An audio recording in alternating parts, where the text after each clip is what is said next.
Chapter 26. Very clever, said Charles, pulling another silhouette card out of a book. This cover had been easy to find. It was a third book on the top shelf of the staff picks display. The image on the front was a bright yellow yield sign. The title, Universal Road Signs by renowned trafficologist Abigail Rose Painter. Charles had found the matching book in the 300s room, on the second floor. The 300s were all about social sciences, including things like commerce, communications, and, ta-da, transportation. The image also fit nicely with the pictogram he had found in the 700s room in a book called The Umpire Strikes Back. The baseball book was the first cover on the second shelf in the display case and had given Charles a card with a classic pose of an umpire calling it out. Reading the images from left to right, then down, just like you'd read a book, Charles knew he was on the right track. The traffic sign book gave him walk, and the umpire book gave him out. Put the two picture words together, and he had walk out. Clearly, if he could find all 12 silhouettes, the staff pick display would tell him how to walk out of the library. Although he had absolutely no idea what the first image he had found, the quarterback tossing a pass, had to do with escaping the library. Not yet, anyway. 3 down, 9 to go, said Charles, winking up at the closest security camera. And Mr. Lemoncello, if you're watching, may I just say that you are an extremely brilliant man. Charles had never sucked up to a video camera before. He figured it was worth a shot. Maybe Mr. Lemoncello would send him a bonus clue or something. Instead, when Charles stepped out of the 300s room, somebody sent him Andrew Peckelman.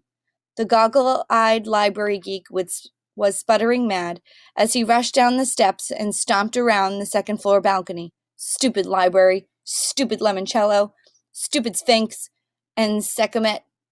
Why so glum, Andrew? Charles called out. Because this game stinks. Mr. Lemoncello just sent a bunch of holograms hurling hieroglyphs at me. He could put somebody's eye out with those things. Really? With a hologram? Hey, they're made with lasers, aren't they? Indeed. Say, speaking of hieroglyphics, where might I find a book about picture languages? Why should I help you? Because Kyle Keeley is working with Akemi Hughes and Sierra Russell. I imagine it's only a matter of time before your friend Miguel Fernandez joins their team too. Miguel isn't my friend. Besides, I'm better at navigating my way through a library than he'll ever be. I know. That's why I want you on my team. Really? Charles smiled. Kids like Andrew Peckelman were so easy to manipulate. Oh, yes.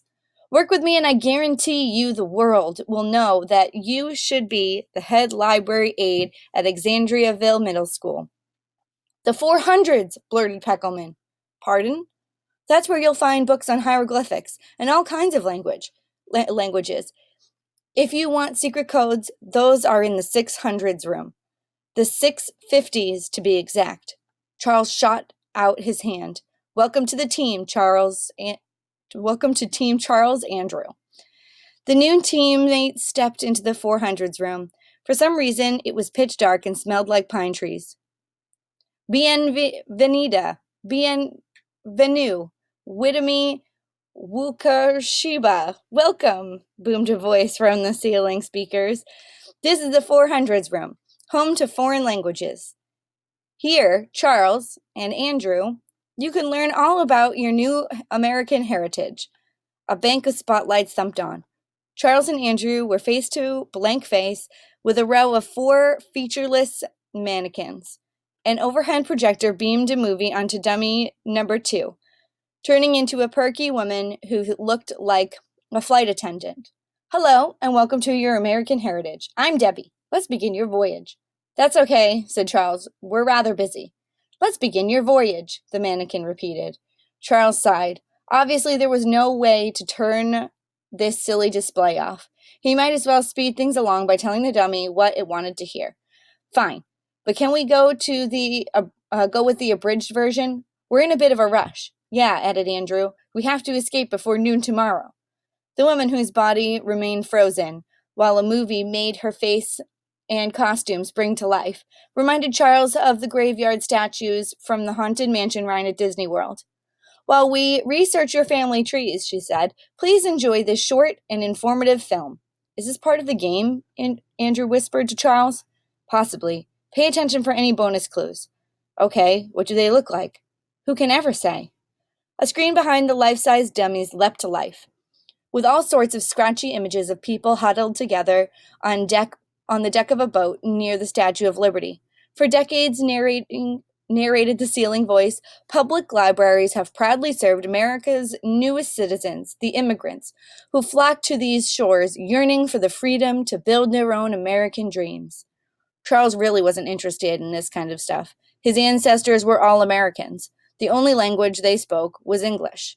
Yes, the library is where many new arrivals journey first, to learn their new homeland's language, to keep in touch with the world they left behind, to search for the gainful employment that will make them productive residents of their newly adopted home. The movie dissolved into blackness. Thank you for your kind attention, chirped the cheerful Debbie. We have completed your American family tree. Now let's meet your first American ancestors. Two mannequins sprang to illuminated life, both of them dressed in traditional Thanksgiving pilgrim costumes. I know who they are already, said Charles. That's John Chiltington and his wife Eleanor. They came to Plymouth Colony on the Mayflower. Can we move on to Andrew's family, please? Of course, said Debbie.